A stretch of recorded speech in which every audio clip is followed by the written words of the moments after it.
नमस्कार, आपके साथ मैं हूं सुमेरा खान। सत्ता के सभी न्यूज मित्रों का स्वागत है पहले सत्ते पे सत्ता, यानी 7 खबरें और अहम जानकारियां। आज आपको ट्रंप का ऑपरेशन तेहरान दिखाएंगे, जो ईरान पर 2 तरफ से हमले की तैयारी कर रहे हैं। अमेरिका के 2 युद्धपोत ईरान की ओर मुड़ चुके हैं, जबकि ईरान ने भी हवाई हमले के डर से अपना एयर स्पेस बंद कर दिया है। खामेनेई का ऑर्डर है, अज्ञात विमान को पहले मारो फिर पहचान करना। इसके बाद शुद्ध सियासी कलेश सुप्रीम कोर्ट के उस फैसले पर जिसमें ममता सरकार के लिए बड़ा झटका है। कोर्ट ने बंगाल सरकार को नोटिस जारी कर दिया है, साथ ही ईडी अधिकारियों के खिलाफ दर्ज एफआईआर भी रोक दी है। इस पर बीजेपी टीएमसी में जुबानी युद्ध छिड़ चुका है। बीएमसी चुनाव में किसकी सत्ता होगी, ये तय करने के लिए आज मतदान हुए। इसके अलावा 29 नगर पालिकाओं में भी वोट डाले गए। नतीजे कल आ जाएंगे, लेकिन उससे पहले ठाकरे ब्रदर्स ने सियाही वाला कौन सा कलेश छेड़ा है, पूरी खबर सत्ता में हम आपको दिखाएंगे। आज पंजाब के सीएम भगवंत मान अमृतसर में श्री अकाल तख्त साहिब के सामने पेश हुए। अकाल तख्त के जत्थेदार ने एक आपत्तिजनक वीडियो पर स्पष्टीकरण देने के लिए उन्हें बुलाया था।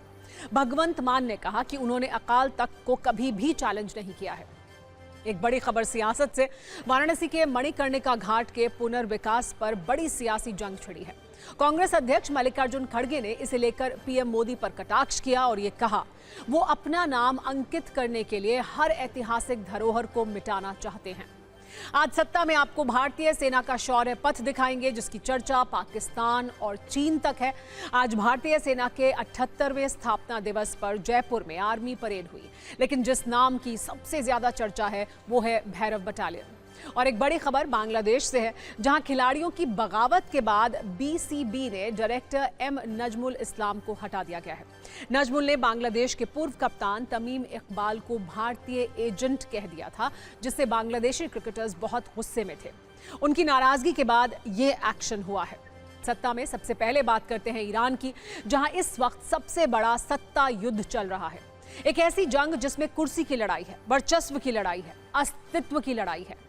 अस्तित्व की लड़ाई ईरान के 86 वर्ष के सुप्रीम लीडर अयातुल्लाह खामेनेई के लिए है, क्योंकि ईरान की जनता सड़कों पर है, अमेरिका एक्शन मोड में है। इस बीच खामेनेई के पास अपनी सत्ता बचाने के विकल्प हर दिन कम हो रहे हैं। इसे आज हम सबसे पहले 2 तस्वीर और 2 जानकारी के जरिए समझते हैं।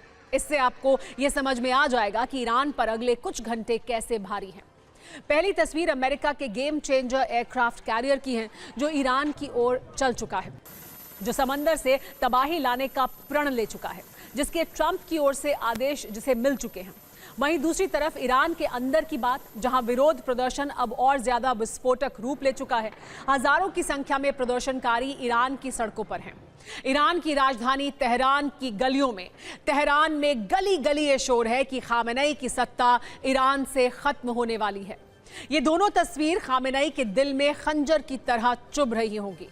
सवाल यही है कि क्या ट्रंप ने ईरान को लेकर आखिरी फैसला ले लिया है? क्या ईरान में सत्ता विरोधी प्रदर्शन का अंत सिर्फ और सिर्फ खामेनेई की सत्ता को उखाड़ फेंकने के लिए होगा? वहां से आ रही खबरें, तस्वीरें कुछ ऐसे ही संकेत दे रही हैं। नई जानकारी यह है कि ट्रंप के सामने ईरान पर कार्रवाई को लेकर सैन्य विकल्प पेश किए गए थे। इस दौरान ट्रंप ने कहा कि हमला तेज और सटीक होना चाहिए। दूसरी तरफ ईरान भी अपनी पूरी शक्ति लगा चुका है। हर चुनौती से निपटने का दावा वो कर रहा है। अमेरिका और ईरान की 2 धमकियों और 2 दावों से समझिए कि तनाव किस लेवल पर पहुंच चुका है। हवाई हमले के डर से ईरान में खामेनेई ने यह आदेश दिया है कि ईरानी एयर डिफेंस कमांड को यह निर्देश है कि अज्ञात विमान को देखते ही गोली मार दो। पहले उसे हवा में ही मार गिराएं, उसके बाद पहचान करें। लड़ाकू विमानों को स्टैंड बाय रहने का भी आदेश दिया गया है। वहीं ट्रंप हवाई हमले के साथ साथ समंदर से भी अटैक की तैयारी कर चुके हैं। अपने 2 एयरक्राफ्ट कैरियर को ईरान के करीब भेजा गया है। उसकी लोकेशन बदल दी है। ये दोनों अब धीरे धीरे ईरान की तरफ आगे बढ़ रहे हैं। आईआरजीसी के एयरफोर्स चीफ ने यह संदेश भी दे दिया है कि ईरान पूर्ण युद्ध के लिए तैयार है। इसका परिणाम क्या होगा आप समझ सकते हैं। ये अमेरिका के 2 जल योद्धा हैं, जिसकी चर्चा आज पूरी दुनिया में हो रही है। युद्धपोत यूएसएस लिंकन को पश्चिम एशिया में भेजा गया है, जबकि यूएसएस रोजवेल्ट युद्धपोत को रेड सी में भेजा गया है। आपको ये बता दें कि ईरान के सबसे दक्षिणी तट बंदर अब्बास या होर्मुज द्वीप से लाल सागर की निकटतम दूरी लगभग 1200 से 1500 किलोमीटर है।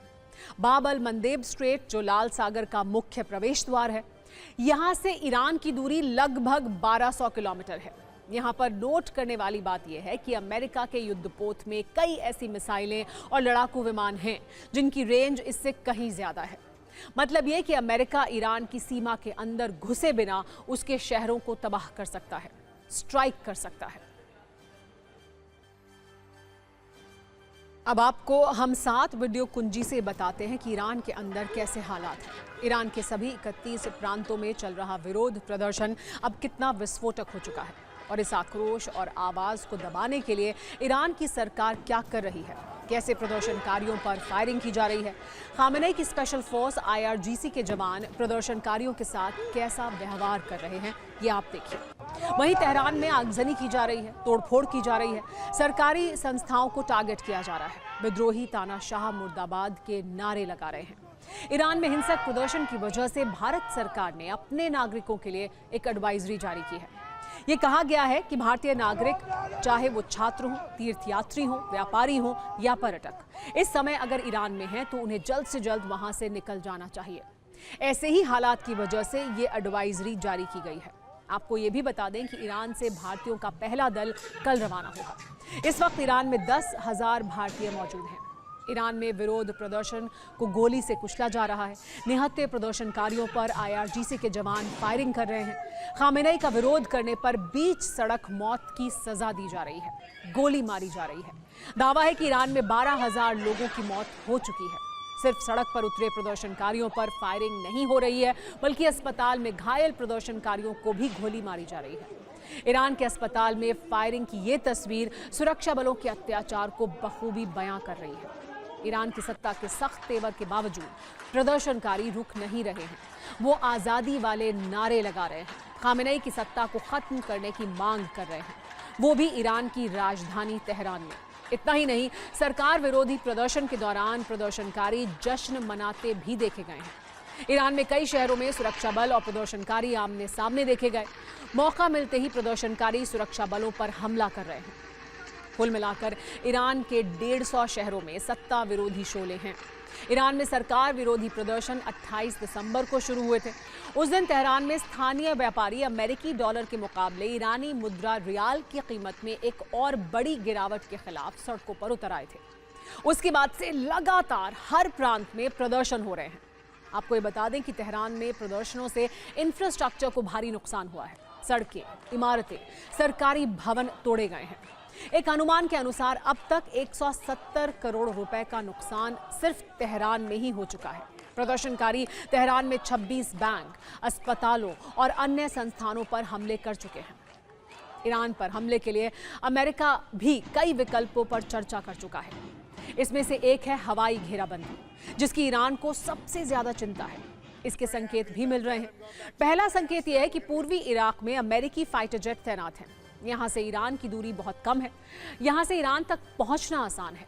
ये फाइटर जेट लगातार उड़ान भर रहे हैं। दूसरा संकेत यह है कि 8 KC-135 पर्ल हार्बर ईरान की ओर रवाना हो चुका है। ये एयर रिफ्यूलिंग के काम आता है। पिछले वर्ष जून के हमले में भी अमेरिका ने यही पैटर्न अपनाया था। मतलब ये समझिए कि अमेरिका पूरी तैयारी कर चुका है। ईरान भी अपनी सुरक्षा के लिए सारे विकल्पों पर विचार कर रहा है, इसकी तैयारी कर रहा है। यहां तक कि ईरान ने प्रॉक्सी संगठन को एक्टिव कर दिया है। यह संदेश है कि ईरान पर हमला हुआ तो प्रॉक्सी जवाब दिया जाएगा। हिजबुल्लाह और हूती विद्रोही ईरान का साथ देने के लिए तैयार हैं। यह कहा गया है कि अगर ईरान पर हमला हुआ तो जवाबी कार्रवाई करेंगे। खाड़ी में अमेरिका के समर्थक देशों पर हमला करेंगे। अब आपको संक्षिप्त जानकारी अमेरिका के उस गेम चेंजर युद्धपोत के बारे में भी देते हैं। नाम है USS अब्राहम लिंकन। यह अमेरिकी नौसेना का एयरक्राफ्ट कैरियर है। न्यूक्लियर पावर्ड एयरक्राफ्ट कैरियर है ये। 3 से 6 डिस्ट्रॉयर इसमें रहते हैं। F-35, F-18 लड़ाकू विमान को ये कैरी कर सकता है। मिसाइल डिस्ट्रॉयर इस पर तैनात रहते हैं। मतलब अगर ईरान मिसाइल अटैक करता है तो वो हवा में ही उसे नष्ट कर देगा। इसके अलावा इस पर टॉमाहॉक मिसाइलें भी तैनात रहती हैं। 7,000 से 8,000 सैनिक इस पर रहते हैं। ये किसी युद्ध भूमि की तरह होता है, जहां अच्छी खासी संख्या में सैनिक भी मौजूद होते हैं, हथियार भी रहते हैं। 90 लड़ाकू विमानों को ले जाने में ये सक्षम है। इसकी रफ्तार 56 से 60 किलोमीटर प्रति घंटा है। अमेरिका की तैयारी चाहे जो भी हो। ईरान के तेवर भी इस बार बहुत तल्ख हैं। ईरानी स्टेट टीवी पर डोनाल्ड ट्रंप को धमकी दी गई है। ये कहा गया है कि ईरान को हल्के में लेने की गलती अमेरिका ना करे। पिछली बार गोली चूक गई थी, लेकिन अब ऐसा नहीं होगा। आप सुनिए और समझिए अमेरिका और ईरान का संघर्ष किस ओर जा रहा है।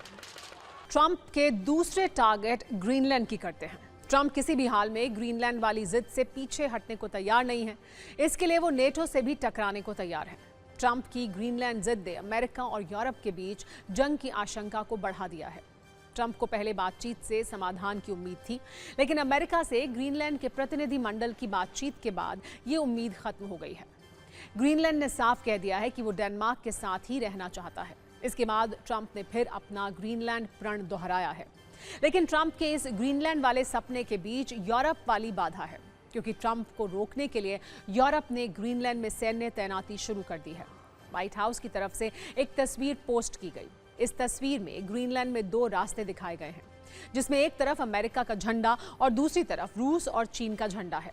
इस तस्वीर से ट्रंप ये बताना चाहते हैं कि ग्रीनलैंड को या तो अमेरिका ले ले या फिर यहाँ रूस और चीन का कब्जा होगा। ट्रंप की इन धमकियों को यूरोप के देश गंभीरता से ले रहे हैं।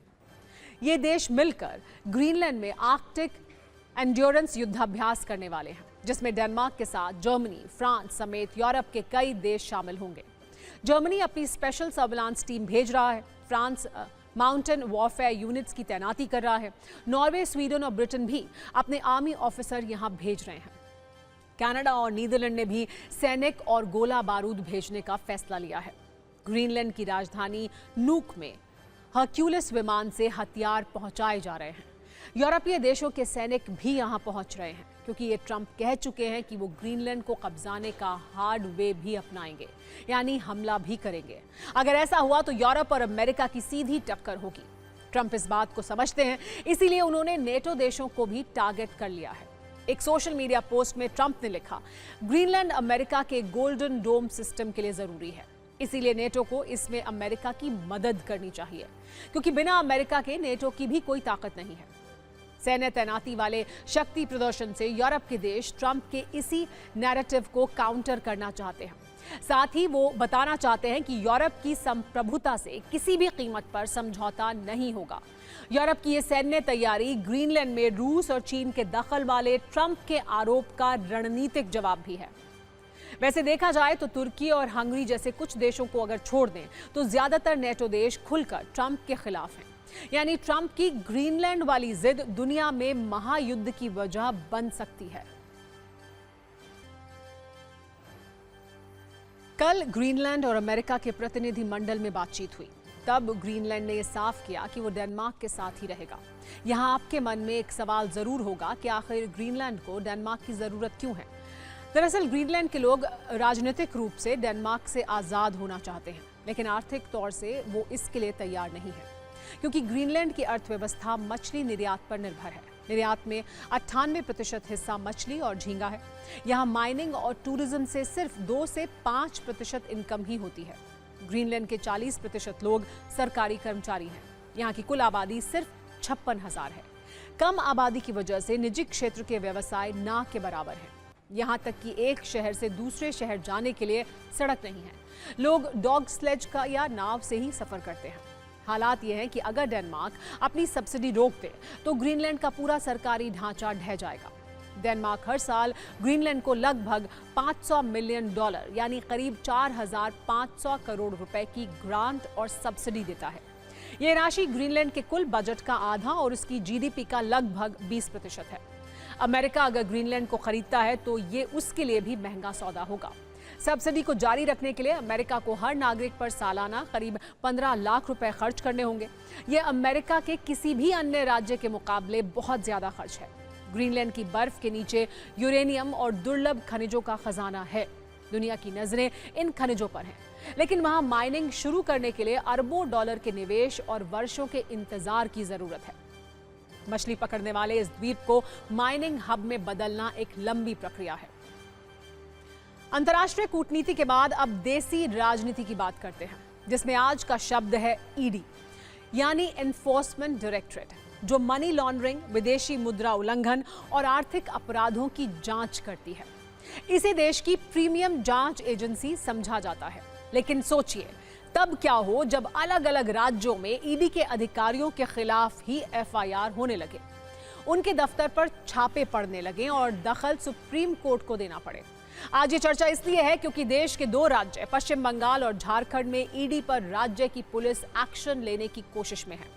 पश्चिम बंगाल में मामला 7 दिन पुराना यानी 8 जनवरी का है, जबकि झारखंड में राज्य पुलिस ने आज ही ईडी के दफ्तर पर छापेमारी की है। ईडी से जुड़ी दोनों खबरों को देखेंगे, लेकिन पहले बात करते हैं ईडी वर्सेस दीदी के बंगाल एक्सटेंशन की, जिसमें आज सुप्रीम कोर्ट की सक्रिय एंट्री हुई। यहां से ममता बनर्जी को कुछ कानूनी झटके लगे, ईडी से कुछ सवाल पूछे गए और मामले को कुछ और दिनों के लिए आगे बढ़ा दिया गया। लेकिन इन तीनों घटनाओं में कई ऐसी बातें हुई जो बंगाल में आगे की राजनीति को रोचक बना सकती हैं। इसीलिए सत्ता में हमने ईडी वर्सेस दीदी पर एक कानूनी कुंजी तैयार की है, जिसमें तीखा सियासी मसाला मौजूद है। दरअसल 8 जनवरी को कोयला घोटाले के एक मामले में ईडी ने राजनीतिक कंसल्टेंसी आईपैक के कोलकाता और दिल्ली के ठिकानों पर छापेमारी की थी। कोलकाता में आईपैक के डायरेक्टर प्रतीक जैन के घर पर छापेमारी के दौरान सीएम ममता बनर्जी पुलिस के साथ अंदर घुस गई थी। आरोप है कि यहां से वो कुछ दस्तावेज लेकर बाहर निकल गई थी।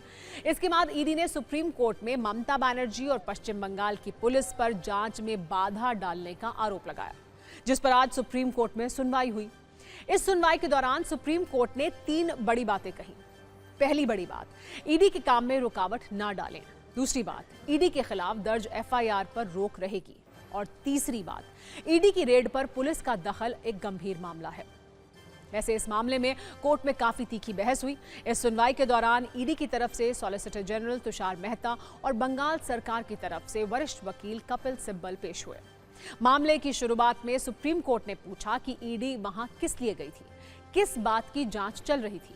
सॉलिसिटर जनरल तुषार मेहता ने कहा कि ईडी अवैध कोयला घोटाले की जांच के लिए गई थी। सुप्रीम कोर्ट ने पूछा, क्या कोयला घोटाले की जांच चल रही है?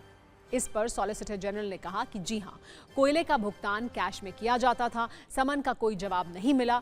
एक हवाला चैनल की पहचान की गई है। लगभग 20 करोड़ कैश आईपैक को ट्रांसफर हुए, इसलिए 8 जनवरी को कंपनी के 10 ठिकानों पर तलाशी ली गई। इसके बाद सॉलिसिटर जनरल तुषार मेहता ने कहा कि ये बहुत ही शॉकिंग घटना है। मुख्यमंत्री खुद पहुंच गई, जहां छापा पड़ा वहां जांच में व्यवधान डाला। राज्य पुलिस ने राजनीतिक सदस्यों के तरीके से काम किया। आगे ममता बनर्जी के वकील कपिल सिब्बल ने कहा कि पश्चिम बंगाल में चुनाव का जिम्मा आईपैक के पास है। हमारा मानना है कि ईडी को इसकी जानकारी है। इस पर जस्टिस मिश्रा ने कहा कि पश्चिम बंगाल में चुनाव आईपैक द्वारा कराए जाते हैं या चुनाव आयोग द्वारा। सिब्बल ने कहा कि आईपैक के पास कई तरह के आंकड़े रखे जाते हैं। जब वो वहां गए तो उन्हें पता था कि पार्टी से संबंधित कई आंकड़े वहां मौजूद होंगे। चुनाव के बीच में वहां जाने की क्या जरूरत थी? कोयला घोटाले में आखिरी बयान 24 फरवरी 2024 को दर्ज किया गया था। तब से वो क्या कर रहे थे? सिब्बल ने कहा कि अगर आपको जानकारी मिल गई तो हम चुनाव कैसे लड़ेंगे? ईडी को पार्टी कार्यालय के उस हिस्से में क्यों जाना चाहिए जहां सारी जानकारी मौजूद है? सुप्रीम कोर्ट ने कहा कि सॉलिसिटर जनरल ये कह रहे हैं कि अगर चुनाव के दौरान मनी लॉन्ड्रिंग होती है तो इसमें ईडी की क्या गलती है? सिब्बल ने यह भी कहा कि मुख्यमंत्री पर लगे सभी उपकरण जब्त करने के आरोप झूठे हैं। ये सिर्फ पूर्वाग्रह पैदा करने के लिए किया जा रहा है। इस बहस में एसजी मेहता ने कहा कि ये एक चौंकाने वाला पैटर्न दिखाता है। जब कोई वैधानिक प्राधिकरण अपना कार्य कर रहा होता है तो मुख्यमंत्री ममता बनर्जी दखल देती हैं, पुलिस आयुक्त उनके साथ आते हैं और फिर धरना देती हैं। इस पर जस्टिस मिश्रा ने पूछा कि ये कैसे हो सकता है। इस पर एसजी मेहता ने कहा कि मुख्यमंत्री ममता बनर्जी ने सारी फाइलें जब्त कर ली, ये चोरी है। एक ईडी अधिकारी का फोन भी ले लिया। इससे ऐसी घटनाओं को बढ़ावा मिलेगा और केंद्रीय बलों का मनोबल गिरेगा। मामला इतने पर नहीं रुका। ईडी की तरफ से पेश हुए एसजी ने आरोप लगाया कि कोलकाता हाई कोर्ट में होने वाली सुनवाई को बाधित करने की कोशिश की गई थी, हंगामे की प्लानिंग हुई थी। उन्होंने दावा किया कि लोगों को मैसेज किया गया था, कोर्ट को जंतर मंतर में तब्दील कर दो, यानी भारी भीड़ लाओ। एसजी ने कहा कि उन्होंने वहां के विधि विभाग की व्हाट्सएप चैट रिकॉर्ड पर रखी है। ये सभी पार्टी के कानूनी प्रकोष्ठ के निर्देश पर किया गया था। ये जानबूझकर किया गया था। संदेश में लिखा है कि आज गेट पर सभा है। इस पर जस्टिस मिश्रा ने पूछा कि क्या वो जंतर मंतर था। एसजी ने कहा कि हां, अदालत को जंतर मंतर में बदल दिया गया था। इस पर कपिल सिब्बल ने कहा कि ऐसा दोबारा नहीं होगा। इस सुनवाई के बाद कोर्ट ने कहा कि यह बहुत गंभीर मामला है। कोर्ट ने बंगाल सरकार को नोटिस जारी किया और 2 हफ्तों के भीतर जवाब मांगा। अब 3 फरवरी को अगली सुनवाई होगी और तब तक ईडी अधिकारियों के खिलाफ बंगाल में दर्ज एफआईआर पर भी रोक लगा दी गई। कोर्ट ने बंगाल सरकार को यह निर्देश दिया है कि सरकार ईडी के काम में दखल ना डाले, एजेंसी को अपना काम करने दें। कुल मिलाकर पश्चिम बंगाल चुनाव से पहले ही राजनीतिक रण कानून की जंग में तब्दील हो चुका है और दोनों पक्ष एक दूसरे को घेरने की कोशिश कर रहे हैं।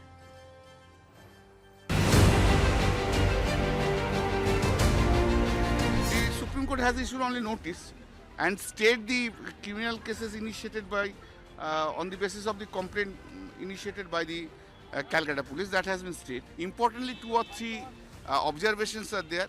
That one of the important observation in this matter by this Honorable Supreme Court, that when the election is forthcoming, then the interference by the ED to the political parties' affairs is also an important issue to be said. ये कानूनी जोर का तमाचा है उस मुख्यमंत्री को जो समझती है वो संविधान से ऊपर है। सर्वोच्च न्यायालय ने, किसी और ने नहीं, सर्वोच्च न्यायालय ने उन सभी एफआईआर पे रोक लगा दी है। मुझे ऐसा लगता है कि ईडी जो है वो भारतीय जनता पार्टी का एक फ्रंटल बन चुका है। वो भारतीय जनता पार्टी का इलेक्शन डिपार्टमेंट है, एनफोर्समेंट डायरेक्टरेट बिल्कुल नहीं है। जिस बेशर्मी से और जिस ब्रेजन तरीके से ईडी विपक्ष के लीडर्स को टारगेट करता है और अब विपक्ष के लीडर्स के साथ जो लोग काम करते हैं उसको टारगेट करता है, मुझे लगता है वो शर्मनाक है। ईडी का एक ट्रैक रिकॉर्ड है, ईडी का कन्विक्शन रेट अपने आप में दिखाता है कि ये मनगढ़ंत आरोप लगाते हैं। 2014 के बाद से ऑपोजिशन के खिलाफ 99% केसेस उन्हीं के खिलाफ दर्ज हुए हैं। खुद Mamata Banerjee as a CM जिस प्रकार बिहेवियर कर रही हैं, लोकतंत्र में इसका कोई जगह नहीं है। हम तो बंगाल के लोग शर्मिंदा ही हैं। पूरा देश चिंतित है कि लोकतंत्र कहाँ जा रही है। आज अदालत में जाना पड़ रहा है क्योंकि सारी व्यवस्था को तोड़ करके वो अपना व्यवहार हद तक पहुंच गए हैं जहां इसके आगे नहीं जा सकते। पश्चिम बंगाल में ईडी वर्सेस दीदी का मामला सुलझता हुआ नजर नहीं आ रहा है। झारखंड में दूसरा फ्रंट खुल गया है। झारखंड की राजधानी रांची में ईडी के क्षेत्रीय कार्यालय पर आज छापेमारी की गई। संतोष कुमार नाम के शख्स ने ईडी अधिकारियों पर मारपीट का आरोप लगाया था, जिसके बाद ये कार्रवाई हुई है। आरोप है कि 12 जनवरी को ईडी कार्यालय में पूछताछ के दौरान अधिकारी उन पर जुर्म कबूल करने के लिए दबाव बना रहे थे और बेरहमी से मारपीट की गई, जिससे उनका सिर फट गया। रांची पुलिस की टीम ने इस मामले की जांच करने और सबूत इकट्ठा करने के लिए ईडी दफ्तर में रेड की। अब इस मामले में राजनीति हो रही है। बीजेपी कह रही है कि झारखंड सरकार बदले की भावना से काम कर रही है।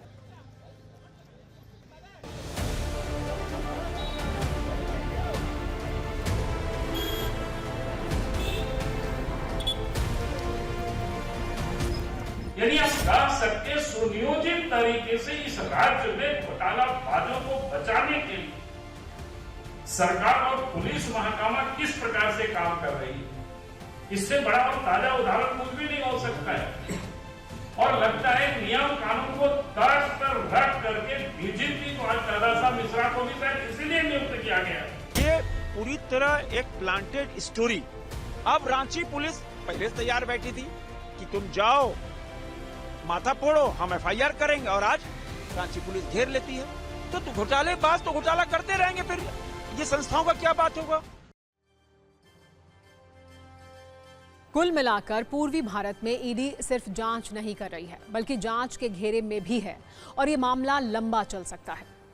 सत्ता में अब आपको भारतीय सेना का शक्ति पथ दिखाते हैं, जो पहली बार किसी आर्मी एरिया के बाहर एक रिहायशी इलाके में देखने को मिला। मौका था 78वें सेना दिवस का, जब जयपुर में 3 किलोमीटर लंबी आर्मी परेड हुई। लेकिन इसकी चर्चा आज भारत से ज्यादा उसके पड़ोसी देश पाकिस्तान और चीन में हो रही है, क्योंकि इसमें ऑपरेशन सिंदूर की सफलता वाला संदेश भी है और हिंदुस्तान की मारक क्षमता का ट्रेलर भी है। वैसे तो परेड की शुरुआत ऑपरेशन सिंदूर में शहीद हुए जवानों को सेना मेडल से सम्मानित करने के साथ हुई, लेकिन इसके बाद हथियारों की सत्ता का वो नजारा दिखा जो दुश्मनों के लिए एक मैसेज था। मैसेज ये कि भारत से उचित दूरी बनाए रखें, क्योंकि अगर छेड़ोगे तो छोड़ेंगे नहीं। आज हमने इसी आर्मी डे परेड पर अपने न्यूज मित्रों के लिए शक्ति, शौर्य और स्वदेशी सत्ता वाला एक घातक एल्बम तैयार किया है। लेकिन पहले उन जवानों का जिक्र जिनका नाम हर तरफ ट्रेंड कर रहा है। नाम है भैरव बटालियन, जिसका फर्स्ट लुक आज दुनिया ने देखा। भैरव बटालियन भारत के उन योद्धाओं की यूनिट है जिसे ऑपरेशन सिंदूर के बाद तैयार किया गया है। इसके जवान क्या भैरव बटालियन का प्रतीक चिन्ह और आदर्श वाक्य ही दुश्मन का दिल दहलाने के लिए काफी है। इसके प्रतीक चिन्ह में एक कोबरा की तस्वीर है और लिखा है भैरव अदृश्य और अदम्य। संदेश है दुश्मन की मौत निश्चित है। जबकि इसका आदर्श वाक्य है अभ्यम भैरव, मतलब निर्भीक रक्षक। ये पहला मौका था जब भैरव बटालियन किसी परेड का हिस्सा बनी। भैरव बटालियन को विशेष रूप से हाइब्रिड वॉरफेयर के लिए तैयार किया गया है। ये आधुनिक तकनीक से लैस सेना की सबसे नई टुकड़ी है जो जमीन से आसमान तक हर मिशन के लिए पूरी तरह से ट्रेन है। इसके पास दुर्गम इलाकों में भी दुश्मन पर सटीक हमला करने की क्षमता है और इस यूनिट में हर कमांडो को ड्रोन आधारित युद्ध की ट्रेनिंग भी दी गई है। सबसे पहले हम आपको भैरव बटालियन के शौर्य वाली एक न्यूज रील दिखाते हैं। बर्फीले श्वेत सियाचिन में, रेतीले गर्म मरुस्थल में, लहराते हर हर सागर में, घन घन घनेरे जंगल में, तोपों की गर्जन धड़ धड़ में, गगन पवन की सरसर में, जब ये धरती सो जाती है और सो जाता है आसमान, भैरव बटालियन रक्षक तब डटे हुए, निर्भीक निडर सर सीना तान, सरहद पर दिन रात जाग जाग रक्षा करते ये भैरव बटालियन के वीर जवान। भैरव बटालियन के ट्रेलर के बाद हथियारों की सत्ता का चैप्टर भी खोलते हैं, जिसमें जयपुर की सड़क से आसमान तक हिंदुस्तान के पराक्रम के निशान देखने को मिले। Helena anti tank guided missile का प्रदर्शन किया गया। इसका नेतृत्व 251वीं आर्मी एविएशन स्क्वाड्रन की कैप्टन हंसजा शर्मा ने किया, जो रुद्र हेलीकॉप्टर की पहली पायलट है। शक्ति पथ पर सूर्यास्त रॉकेट लॉन्चर सिस्टम के अलावा अपग्रेडेड शिल्का एंटी एयरक्राफ्ट गन को भी दिखाया गया, जिसने ऑपरेशन सिंदूर के दौरान पाकिस्तान के एयरक्राफ्ट और ड्रोन को मिट्टी में मिलाया था। भारतीय सेना के सबसे एडवांस्ड भीष्म टैंक की एंट्री हुई। दर्शकों की तालियों से पूरा इलाका गूंज गया। तो कुछ ऐसा ही नजारा तब दिखा जब शौर्य पथ पर आत्मनिर्भर भारत का अर्जुन टैंक आया। महल रोड के ऊपर से दुनिया के सबसे घातक अटैक हेलीकॉप्टर अपाचे ने फ्लाई पास्ट किया। तो अपाचे के साथ स्वदेशी LCH प्रचंड ने आसमान में हिंदुस्तान की हवाई शक्ति की प्रदर्शनी दिखाई। लेकिन पाकिस्तान के सीने में आर्मी डे की परेड की वो तस्वीरें सबसे ज्यादा चुभ रही हैं जब ऑपरेशन सिंदूर के योद्धाओं की एंट्री हुई, यानी वो हथियार जिन्होंने पहलगाम के आतंकी हमले का ऐसी सिंदूरी जवाब पाकिस्तान और उसके आतंकियों को दिया जो वो कभी नहीं भूल पाएंगे। इसमें पाकिस्तान के 11 एयरबेस को मिट्टी में मिलाने वाली ब्रह्मोस मिसाइल भी थी और वो आकाश तीर एयर डिफेंस सिस्टम भी, जिसने तुर्की और चीन से आए ड्रोन को हवा में ही नामो निशान मिटा दिया था।